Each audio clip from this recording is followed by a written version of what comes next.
Sir বলছিলাম আপনারা যেদিন ফিরে আসছেন ওই দিন তো গুনগুন ফিরে আসতে পারে। সেদিন ফিরে আসতে পারে, কিন্তু সেই তো তাহলে আমাকে আবার অতটা গাড়ি জার্নি করে এসে আবার গুনগুনকে নিয়ে বেরোতে হবে। না সেটা সমস্যা হবে না, সেরকম আপনি বললে বাড়ি থেকে কাউকে পাঠিয়ে মানে পটকা এগিয়ে নিয়ে আসতে পারে গুনগুনকে। না না ভাবি, এটা তুই কি বলছিস? রাতে আমি চোখে ভালো দেখতে পাই না, আমি পারবো না যেতে। আর অত রাতে কৌশিক দ্বারা ফিরবেন টায়ার্ড হয়ে, ওই রাতেই গুনগুনকে আনার কি মানে আমি তো বুঝতে পারছি না। মানে একটু বাবা মার সঙ্গে থাকুক, সময় কাটাক, গল্প টল্প করুক, হ্যাঁ তাই না? আর তাছাড়া রাত্রিবেলা মানে শুধু একটা রাতের জন্য আগে ফিরে এসে আমাদের তো আর কোনো সুবিধে হবে না, তাই না? না লেখাপড়াটা আটকে যাবে।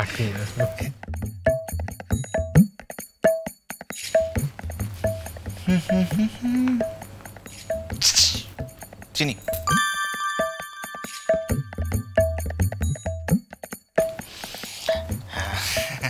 সোনাদা ভালো। বলছি যা সুবিধা তো সোনাদার হবে, আমাদের গিয়ে লাভ কি? হ্যাঁ আমরা বরঞ্চ পরের দিন যাবো, বুঝেছ? সকালবেলা। সমস্ত ব্যাপারে এদের এত হাসি আসে কেন আমি বুঝতে পারি না। হে সোনা রেগে যাচ্ছে সোনাদা, সরি। তোরই বা সব কথা এত মেজাজ গরম হয় কেন আমি বুঝতে পারি না। সকাল থেকে তো মেজাজটা ভালোই ছিল, হঠাৎ করে মেজাজটা কেন খারাপ হলো সেটা তো আমরাও বুঝতে পারছি না। আমি কিন্তু আর দেরি করতে পারবো না। গুনগুন মা, তোমার যদি যেতেই হয় তাহলে তুমি চলো, তো ওখানে তো তোমার জামা কাপড় আছেই, আর ওই একটা ব্যাগ নিয়ে নাও, তাতে টুকিটাকি যা প্রয়োজনীয় জিনিস সেগুলো সব নিয়ে নাও, নিয়ে কিছু দরকার পড়লে কিছু বইও নিয়ে নাও।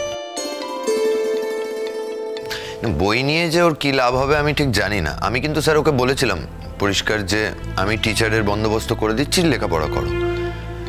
উনি বললেন যে না, ওনার টিচার লাগবে না, একাই পড়বে, দরকার পড়লে পুটুপুষির কাছে দেখে নেবে। আর কিছু বলার নেই আমার।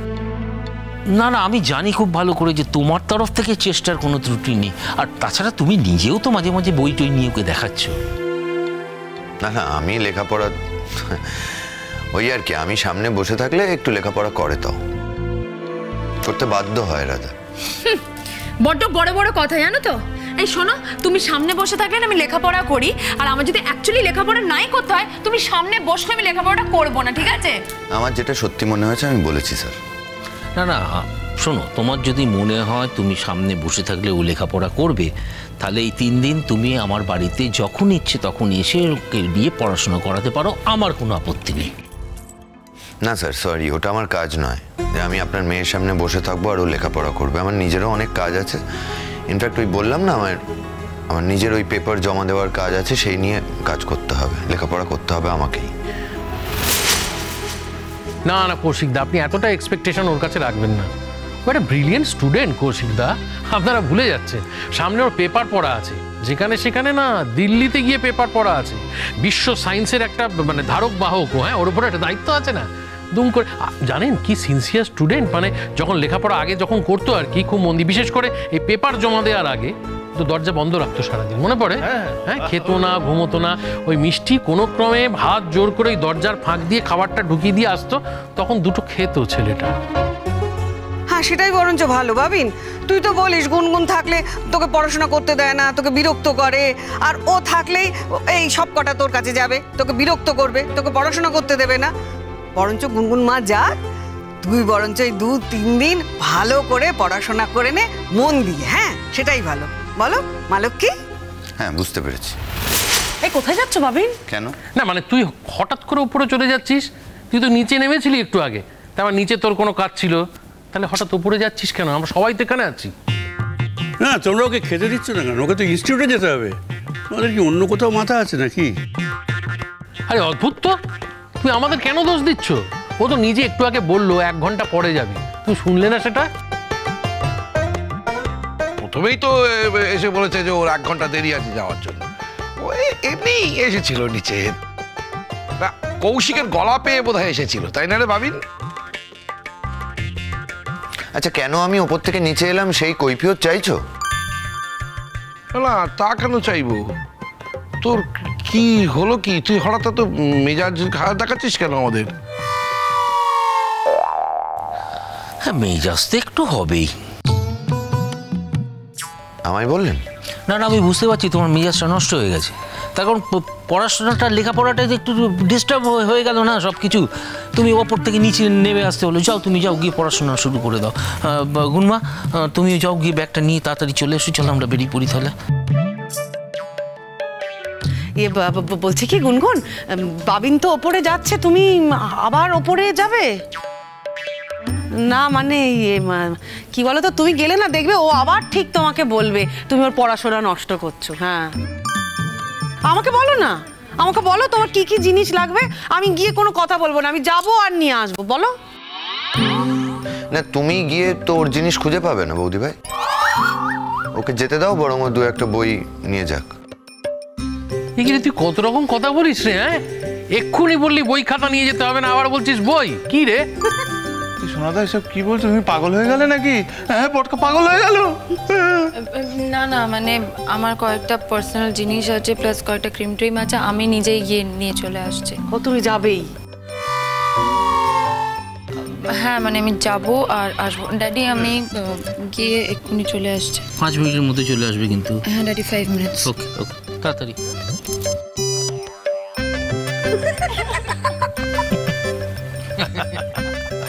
এই তোমরা হাসছো কেন?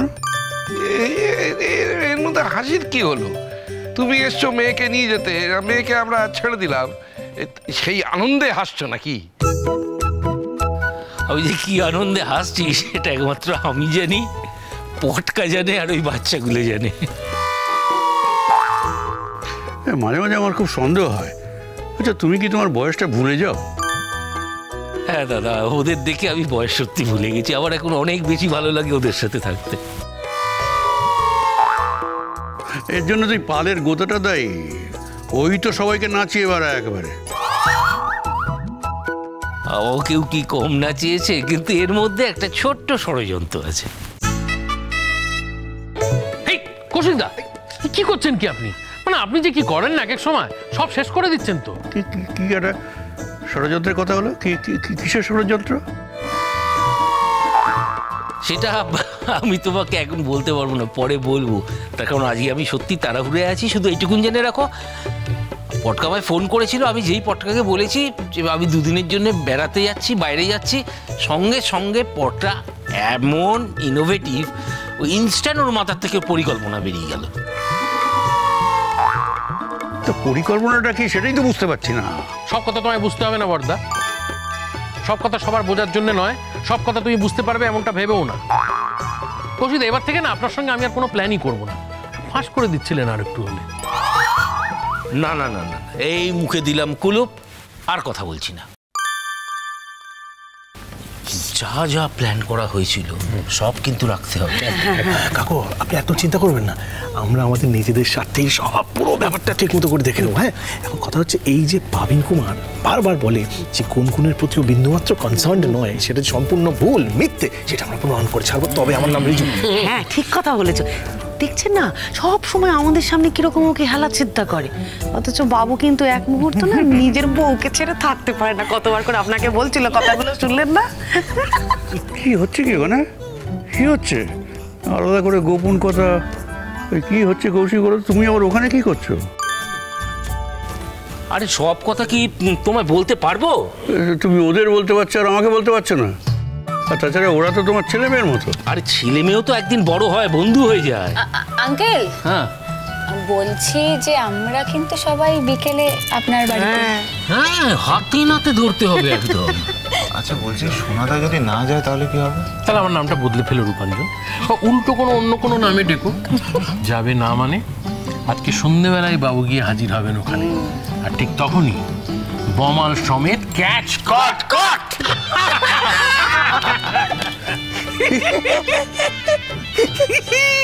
তুমি যাই করে হাসছো? তুমি কি নিজে বুঝতে পারছো তুমি কেন হাসছো? একটু একটু অনুমান করতে পারছি। কি অনুমান করতে পারছো? বলবো না। আমায় বলো, আমায় বলো। এখন তোমাদের বলতে পারবো না। আমি তোমার দেওর লক্ষণ খেকি নই, আমায় বলো। আচ্ছা ঠিক আছে ঠিক আছে, তোমাকে পরে বলবো। ওকে বলবো না। কিছুই বোঝে না, কিছু এ করে কি করে এটাই যাচ্ছে, এটাই। আমি বুঝেছি, মানে ডিম বুঝেছো তুমি।